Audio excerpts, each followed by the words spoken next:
Кореянын Сеул шаарында өтүп жаткан эл аралык полиция саммитинин алкагында ички иштер министри Улан Ниязбеков Бириккен Араб Эмираттарынын ички иштер министрлигинин башкы инспектору Ахмед Насер Аль-Раиси менен эки тараптуу жолугуш өткөрдү. Жолугушууда Улан Ниязбеков чет мамлекеттик кесиптештери менен тыгыз мамиле түзүү Кыргызстандын ички иштер министрлигинин артыкчылыктуу максаты болуп саналарын маалымдады.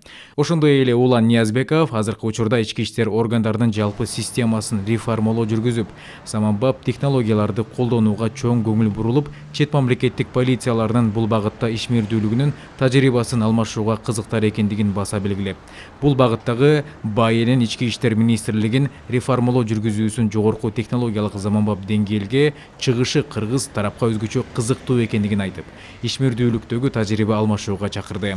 Өз кезегинде Бириккен Араб Эмирлигинин ички иштер министрлигинин башкы инспектору Ахмед Насер Аль-Раиси кыргызстандык кесиптештерине ыраазычылыгын билдирип, мындан ары жемиштүү кызматташтыкты жогорулатууга даярдыгын тастыктады.